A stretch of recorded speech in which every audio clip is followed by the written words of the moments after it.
大家好，我叫 Junbiel. In German, that's Scherkenbach. Ist deine deutsche Name? Ja. I am very pleased to have and honored, very honored to be a part of this celebration. So this is in his honor. He was born around this weekend in the year 1900. It was very easy for me to know how old he was. Whatever year, that's how old he was. 70. I met him first in 1972. Talk about, well, we have, as you all know, 3 lectures. Today, I'm going to talk about setting the stage for what many people considered his capstone, the capstone of his life. He started as a statistician and I think ended as a philosopher, okay, a business philosopher. And I'm going to go a little bit beyond that. We're going to talk about profound knowledge and of what he developed, and then I've developed a few things after his death, and so I would like to share that with you as well. Dr. Deming himself was very Socratic, the Greek philosopher Socrates.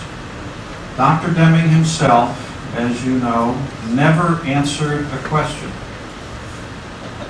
Very frustrating to business people. I want an answer.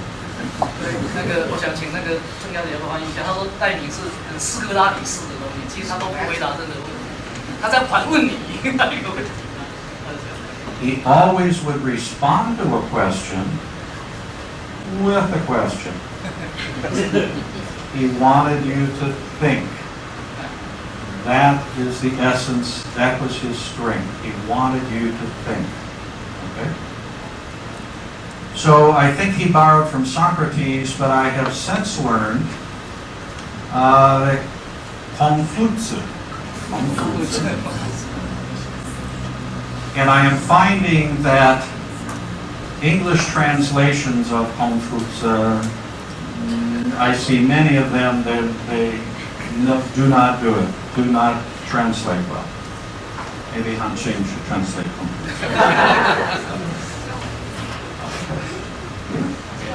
Oh, no, translate Confucius. In any event, one of the English translations is, Confucius was not patient either, okay, as I understand it. Confucius said that if you're not here to learn, I don't want anything to do with you.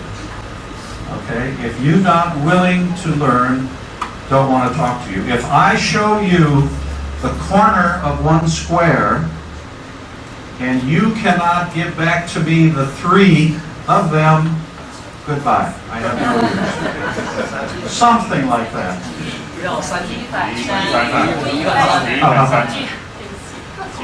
举一语不以3语反。谢谢。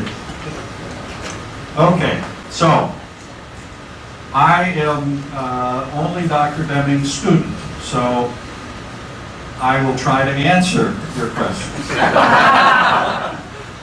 I'm not as learned yet.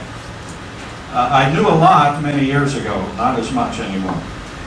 Okay, this first lecture, I borrowed this from a M.C. Escher, I think French, no, German artist. Dutch. Oh, okay, Phillips. M.C. Escher, different perspectives, okay? So our first lecture is going to be very simple, okay? You're going to see this. Our second lecture maybe get a little more complicated, but we're talking about the same thing. My third lecture is going to be a little bit more difficult, but we're talking about the same thing, Dr. Deming's philosophy. We're never going to be able to pull the curtain away. Each of us will have our own ideas, our own perspective, but together we can help one another understand what this man was speaking about. I met him. This is a picture of Dr. Deming at Ford Motor Company in Michigan. And this is my office with Dr. Deming. So we had a very nice group picture. Very much a family. 刚刚那个照片是他福特在福特的时候，那各位他是戴明博士请他去福特帮他忙，他在福特早上讲过说福特5.5年啊，然后在通用公司也是5.5年，他都做那个品质处长啊，那个部门啊。As I mentioned, I had met Dr. Deming in 1972. I was a student at New York University. I was still in the Navy. I was attached to the United Nations. Just gotten married. And a graduate student as well. But I can remember my first impression of Dr. Deming was that he was the only old person, that's 72 is not that old, but to me it was back in 72, the only old person that I knew that was looking to the future. Many old, I used to be, male. The future, he's focusing on the future. That's a difficult thing to do. And he would say management's job is prediction. Management's job is to make decisions that impact the future. Very, very powerful statement. 这个重要稍微一下，他说戴明是他婚后的那年纪比较大的人啊，都不看后面，都是看前面，所以他讲说，经营者、管理者最重要的就是预测，那么做重要的决策能够影响将来，啊，就是说他认为戴明是一个非常独特的，啊，就是说，对管理者最重要的其实就是预测，那就是做好那个影响未来啊有影响力的那个重要的这个决策，这是一个戴明很重要的这个做法。He would teach statistics by telling stories. He was old enough to know Fisher and Pearson and all of the statisticians. George Bach, as George was younger. In any event, he would tell stories about these people who developed the theory and the fights that they would have, brought in statistics, very humanized. He did that because, and this is one of the reasons I'm pairing tomorrow, statistical thinking and psychology, because people have to use the statistics. And if you don't understand people, statistics are no good. There is an old joke. I used to introduce myself as a statistician. And I would say, you know what a statistician is? A person who likes to work with numbers, but doesn't have the personality to be an accountant. That's a country to translate. Any accountants in here? Financial people?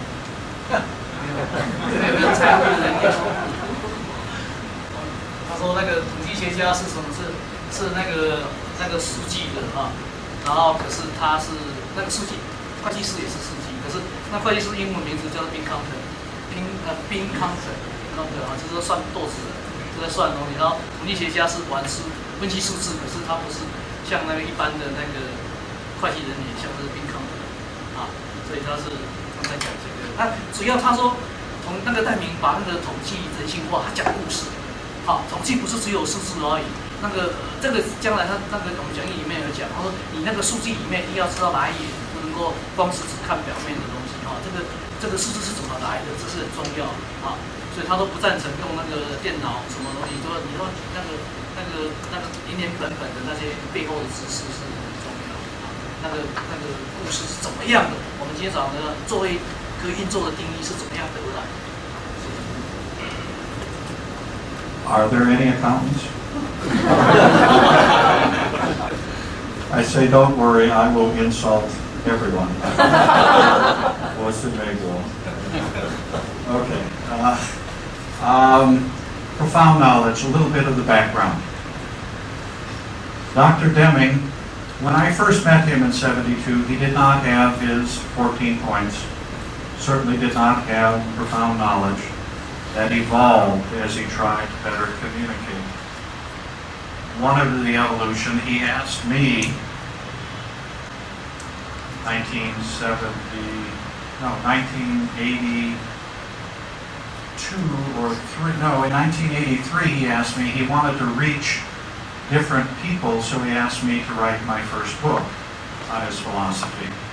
Maybe not a book, maybe just a pamphlet. When I finished it, Mary Ellen said, that's not a book.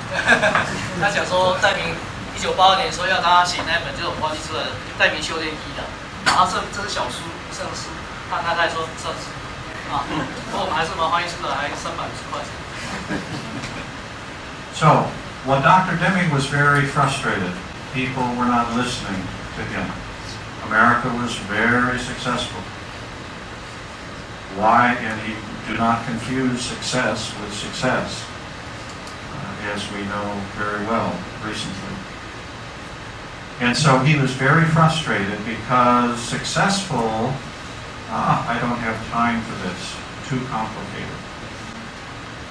So he was very frustrated when he would talk to CEO, oh, we do that.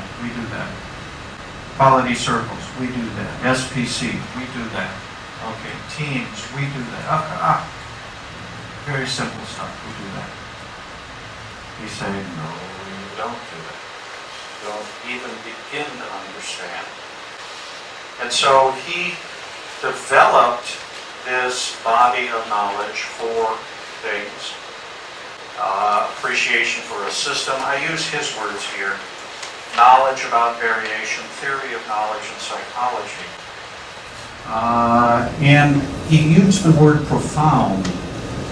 Profound in English is a very serious word, maybe too snobbish, effete. But his intention was you have to know enough about the subject matter to contribute to it. You don't have to be an expert, but it's way beyond knowing the buzzwords. Management knows the buzzwords. We need to help them understand what they're talking about.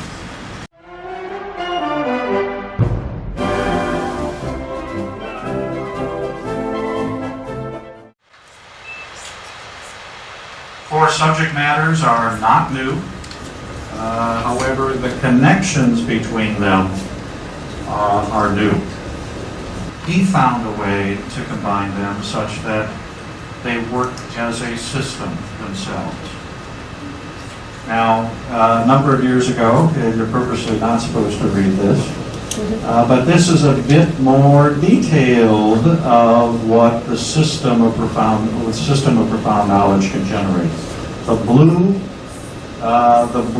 is theory of knowledge. The green is statistics. Where you see green. The pink is psychology. And the sort of red is systems thinking.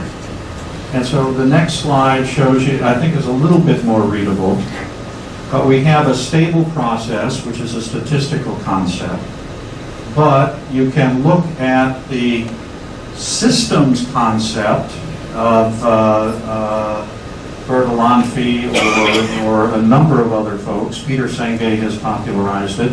But this process could not be stable unless there was a negative feedback loop somewhere in the process in order to keep it from exploding.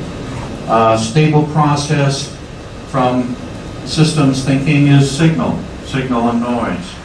Red meat experiment is a stable process. We're going to talk about that. Long-term thinking, prediction, rule 1 of the funnel. Long-term thinking, empirical knowledge is never complete. All of his statements relate to other bodies of knowledge in his profound knowledge, such that you can understand and use them in fuller depth. Okay.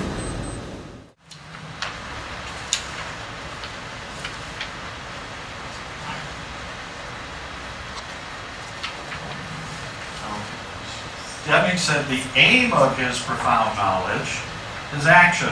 The only reason to take data is action. Written a number of papers on this. The action he advocated was the transformation of Western-style management. Back when he was younger, in his 70s, he got fed up with Western-style management. Okay. Quick. 这个我们的那个书本里面有他的文章，戴明的文章，就是西方的管理必须改型的文章啊。那这个的话，这一句话是那个 Bill 他有写一篇文章啊，就是2006年有写一篇论文。这一句话就是1934年的戴明的一本书，统计的书里面，他讲说统计啊，就是这个东西就是要一个 action 啊，这 action 就是要改善，所以戴明这是稍很不一样的统计学家。1934年的，那 Bill 在2006年有 got a paper, the only reason to get that is take action。他那时候是看到很多厂商都不懂得应用这些 data， 所以他写一篇，那篇蛮精彩的，以后也许有机会看。And that paper has real data from industry in China. So if you're interested, I can give you a copy. What I did to extend and we'll blend these two together, to extend Dr. Deming's view of how wanting people to change, the transformation of Western-style management, okay?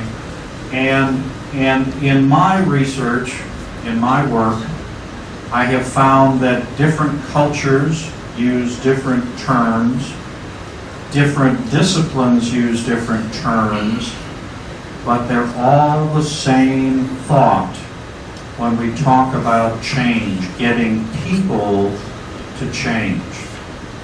And so when we look at Warren Bennis, fairly well-published management writer, talked about his observations, and change takes place, his words for it, on a power coercive level.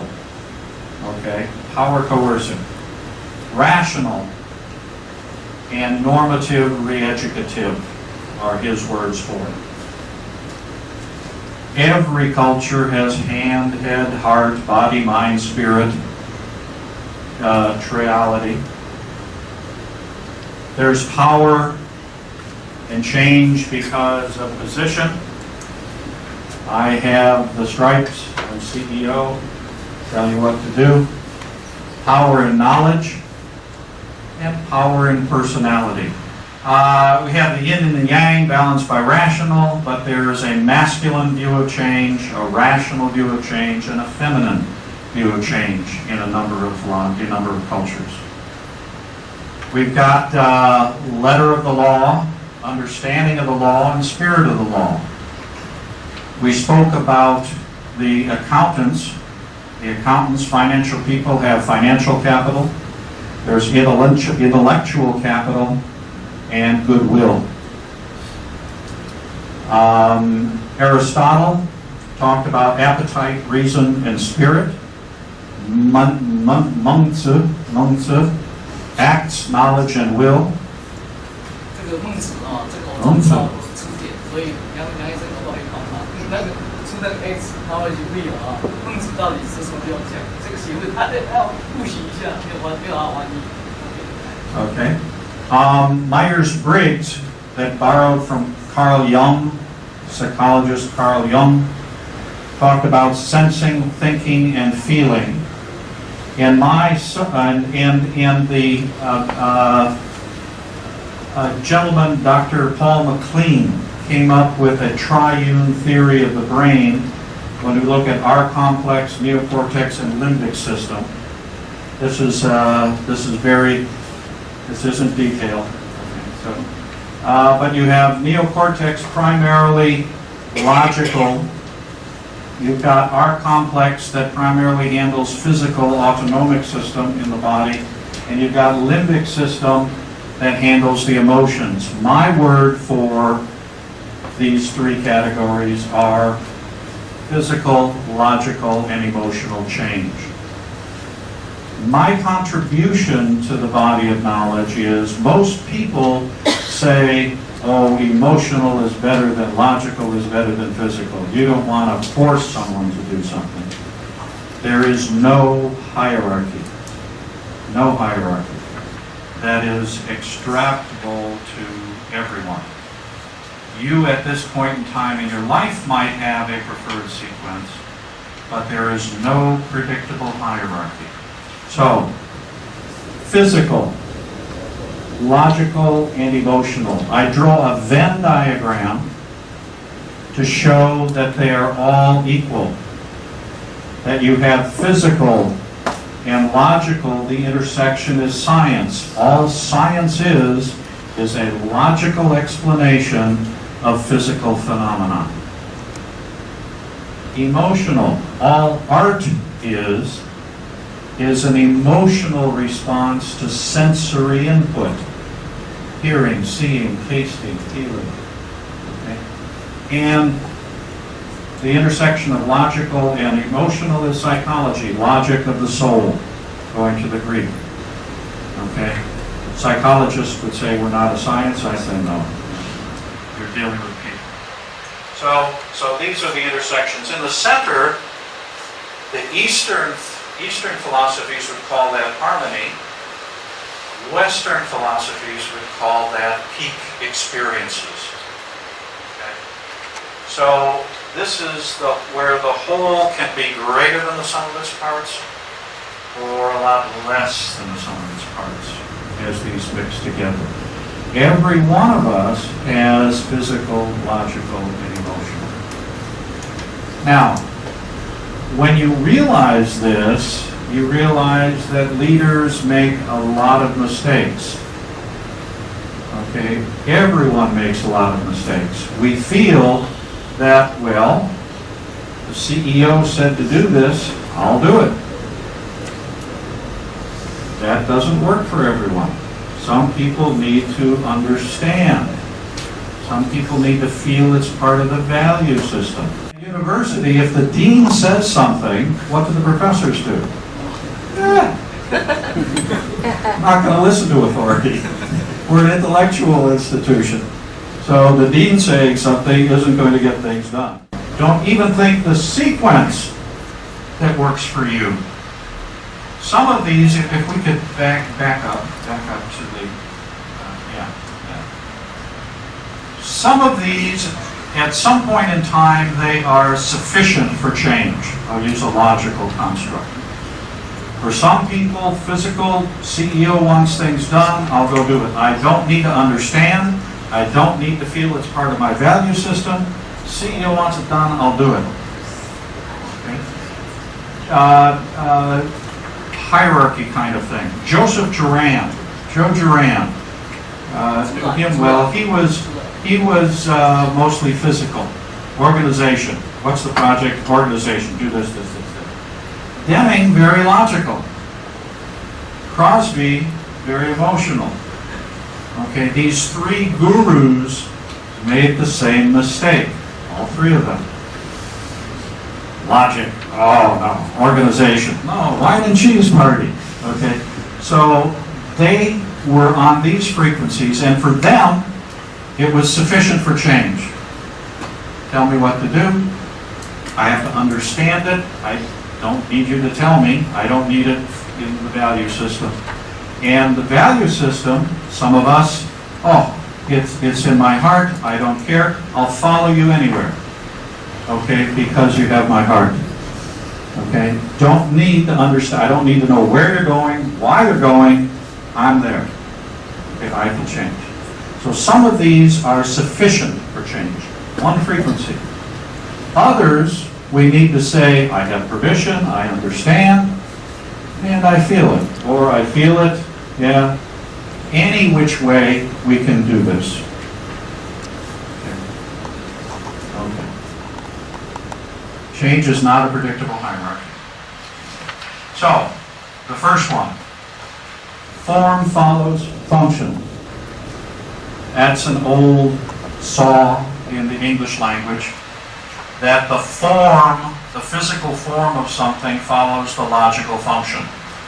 If the function of an automobile is to go fast or to, let's say, to be fuel economic, better today, okay, then the form of the automobile, by definition, will have to be a jelly bean, teardrop. The form follows function. If the function of an automobile is to carry people comfortably, then it's going to look like a shoebox. Okay? So, in many cases, form follows function. But function, just as logically, can follow form. In this day and age, we have a number of companies who say, okay, here's halfway, you're all fired, I have to reduce, I have to downsize.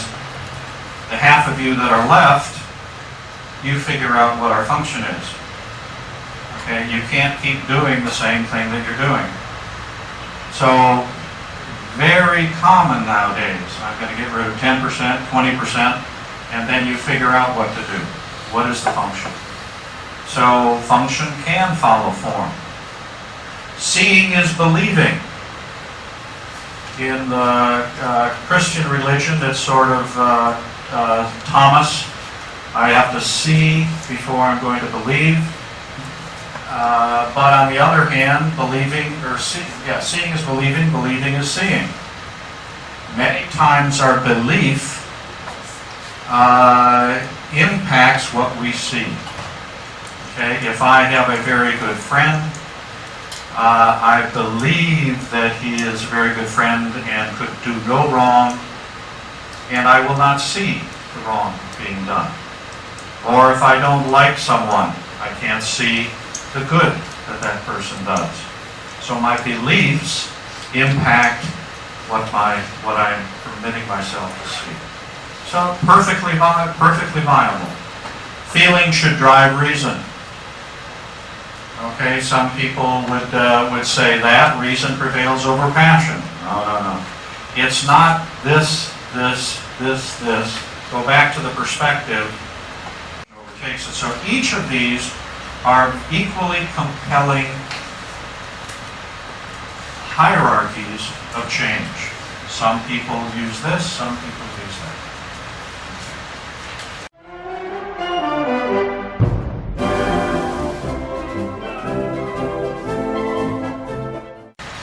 In the physical world, we're talking about if you want people to change, you must change your policies, procedures, standards, mission statements, etc.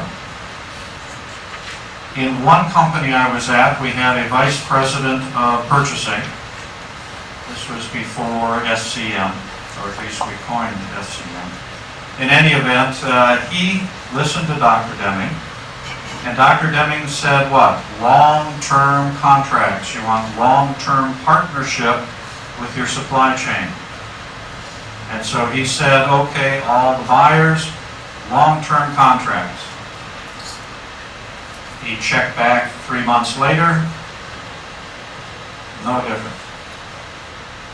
Long-term contracts, do you understand? Long-term contract. And at this company, long-term contract was greater than 1 year. Okay. Long-term contract, understand it. Understand it. Check back 3 months later. Promotion. We helped him. We looked at the policy. We looked at the procedure for buying.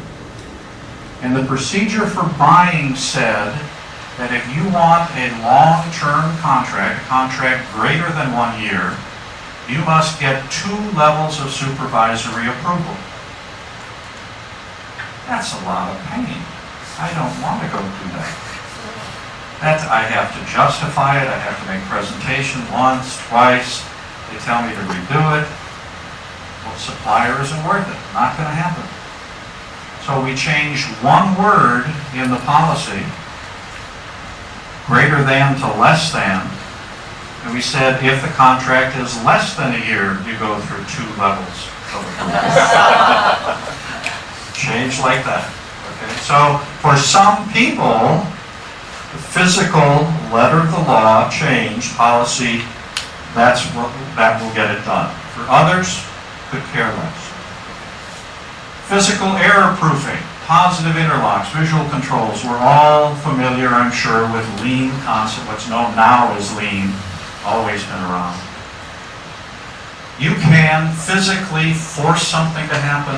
You can physically prevent something from happening. Okay? All sorts of ideas on how to do that. So if you want to change, think through the error proofing. Organization reporting relationships, Joe Duran. Okay, many companies, I've noticed many companies over here. First question, we exchange cards. Who do you report to? You report to the chairman, I'll talk to you. You don't report to the chairman.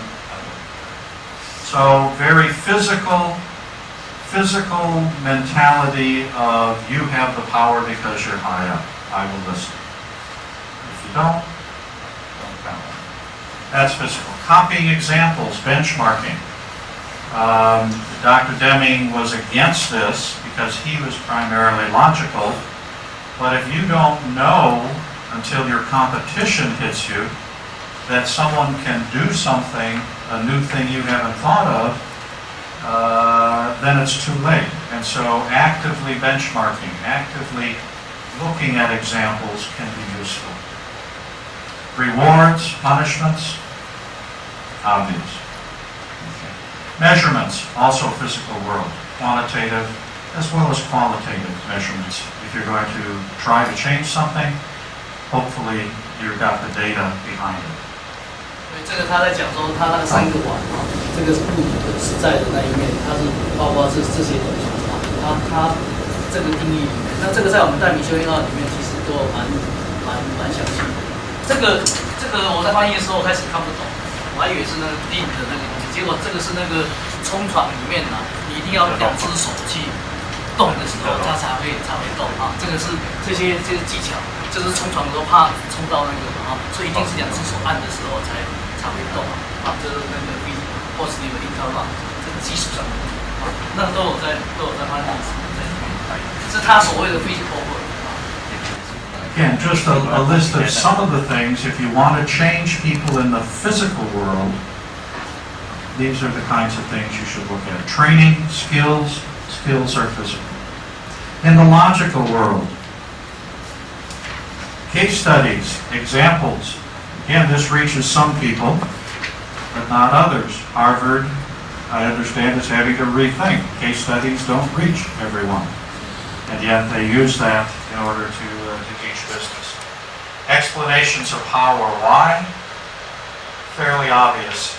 People try to, if you're trying to convince someone because logic works for you, if you're trying to convince someone of the argument and you say they're not listening, maybe you need to try a different frequency. Okay, appeal to the heart, or appeal to the authority, or the skill. So, explanations. Education is a very good complement, more of a logical portion of the physical skills. Theory, obviously. Theory is connection of concepts.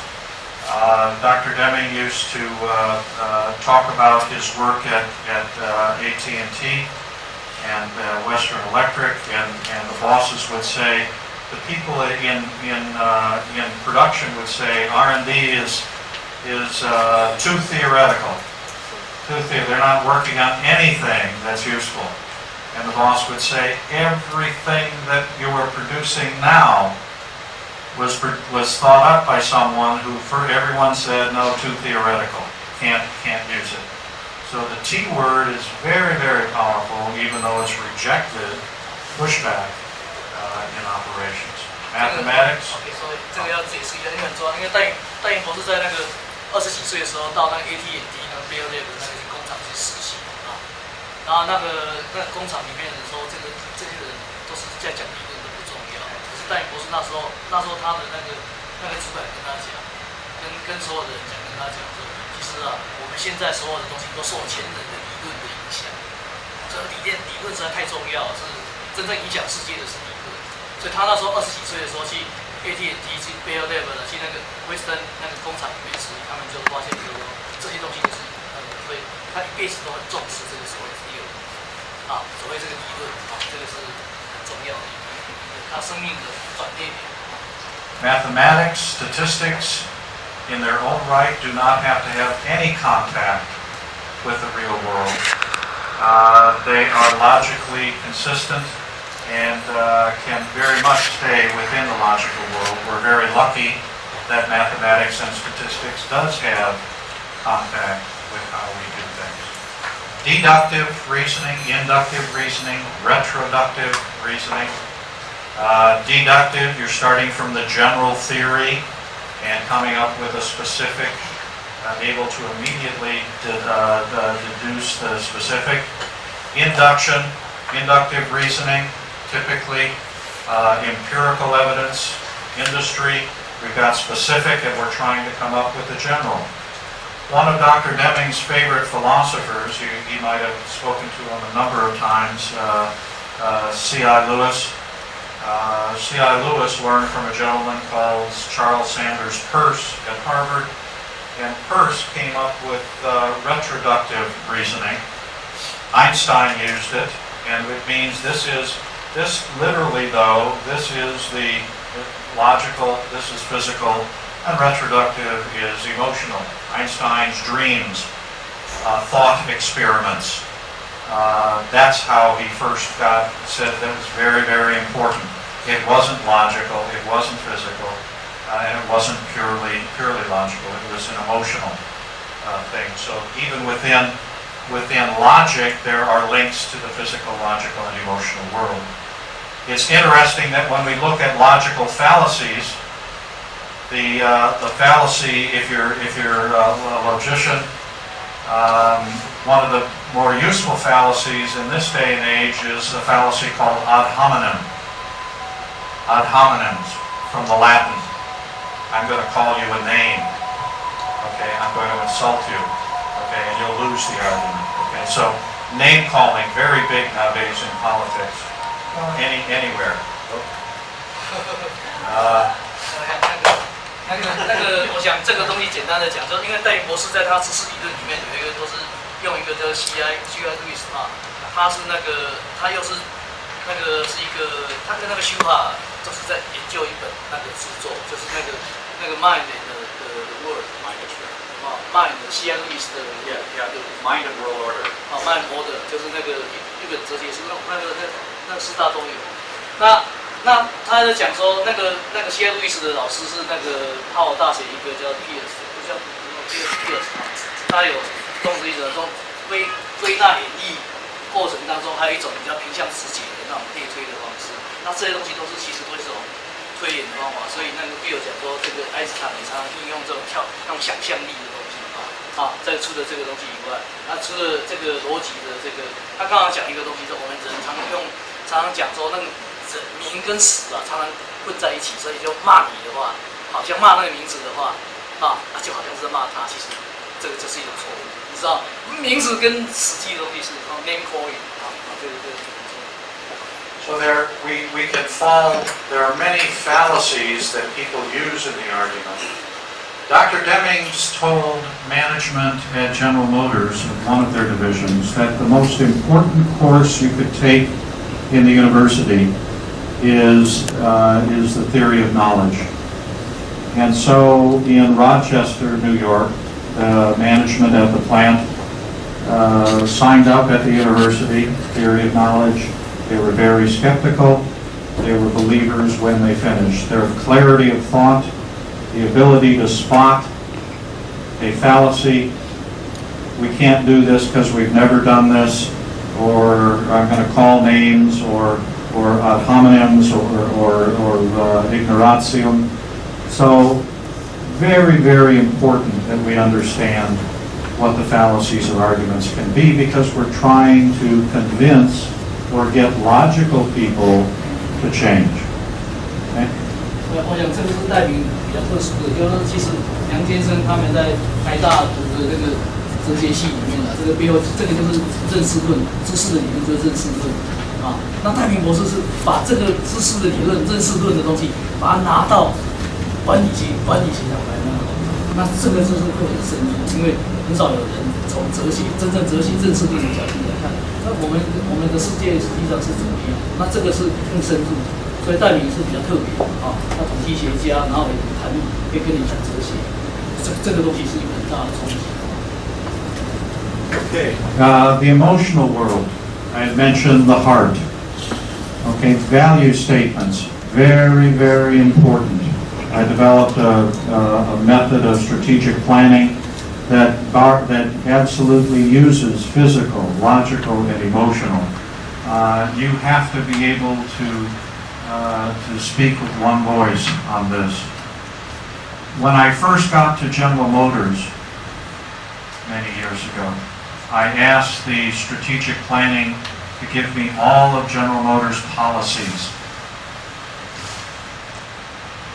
General Motors only been in business for about 100 years, maybe 70 years back then, but their policies were very sacred. Okay, there weren't that many, maybe this much. Okay. So I looked at the policies, and when Sloan, Alfred Sloan Jr., very famous management endowor of the university, when Sloan was chairman, his policy letters, they said, were written by him. His first paragraph was aimed at the physical audience. Make no mistake about it. This is what General Motors is doing. The second paragraph was, here's why we're doing it. The third paragraph was, I'm going to help you feel a part of this family, and I'm going to, it's difficult in a policy letter to get emotional, but he used words that were able to bring together the value system. We're unfortunately in many companies very far away from that. Okay, so cause marketing. Maybe we can sell more product because we're going to align with breast cancer cause, or we're going to sell more because we're green. Green's a big thing now. Okay, so save a few trees, buy a car. Somehow that's logical. Okay, so you've got fear and you've got joy. Okay, Dr. Deming said many times, all people ask for is the ability to take joy in their work. Okay, fear, we'll talk about tomorrow. We'll talk extensively about fear, and if there's fear in the organization, you cannot believe any of the numbers. Okay, so we'll talk about that extensively. Creativity, innovation, using the limbic system. There can be logical, but also the artistic creativity necessary. So there's my framework for change, and it sets the stage for, this is where Dr. Deming's theory of profound knowledge fits in. You've got theory of variation, logical construct, theory of systems, contact with the physical world, theory of psychology, which was part of his, and theory of knowledge, which is in, I didn't draw it far enough over, but it's more toward the harmony here of combining everything. So this is the framework that he lived in. There's whole other areas around here that remain to be developed. Okay. So the last few slides, theory of variation. We're going to talk tomorrow about life is variation. To Dr. Deming, this is similar to the first noble truth of Buddhism. Life is suffering. Okay, to Deming's suffering, variation was suffering.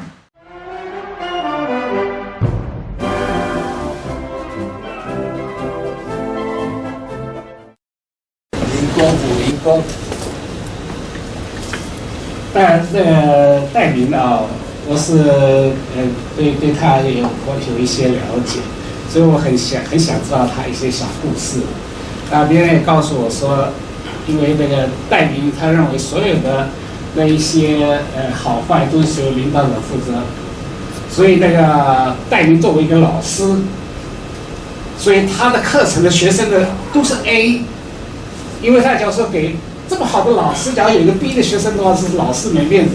那不晓得是那个我们也有他是不是都是 A 这样，和他的同学是不是都是 A 这样？这是第一个啊。一个就好，一个关系。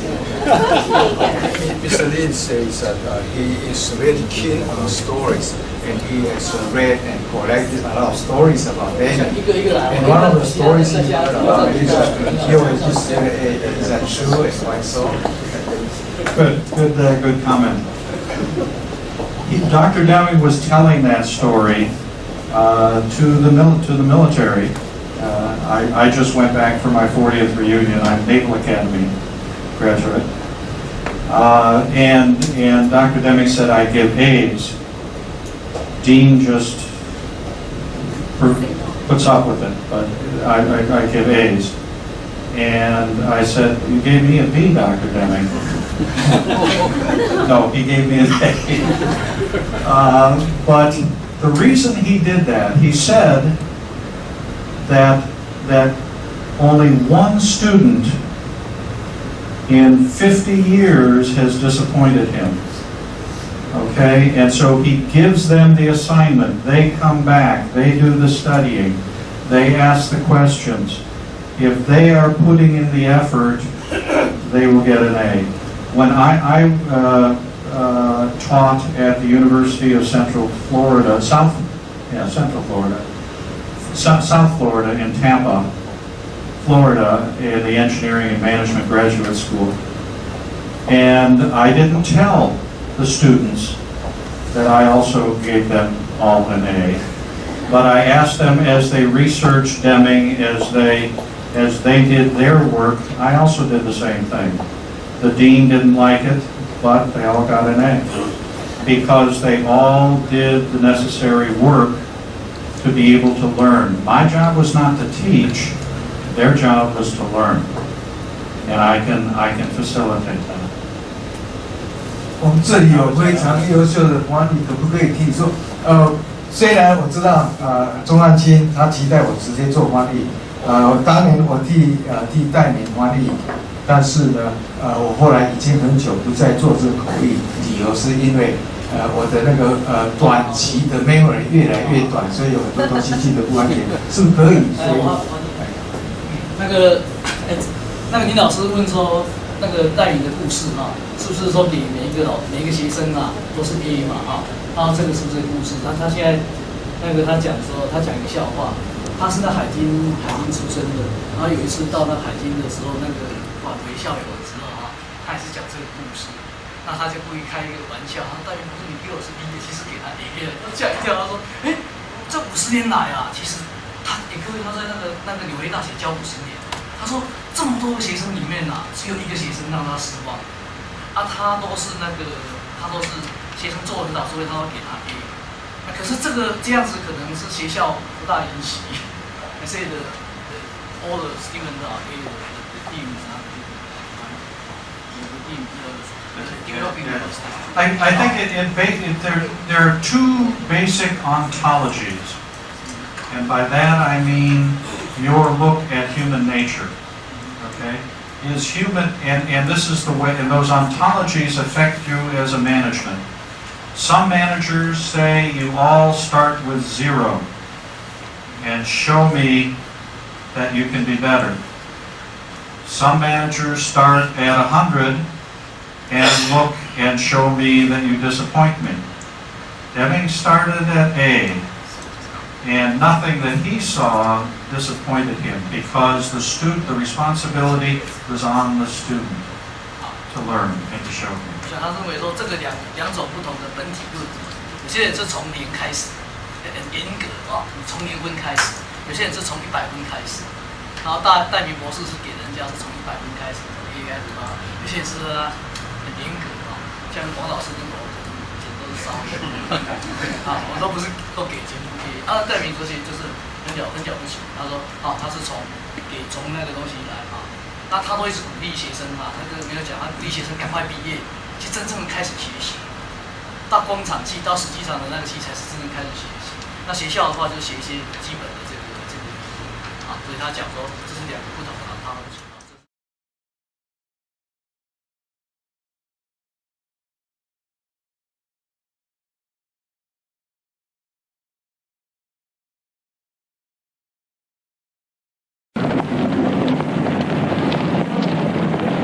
What can we do to work smarter, not harder?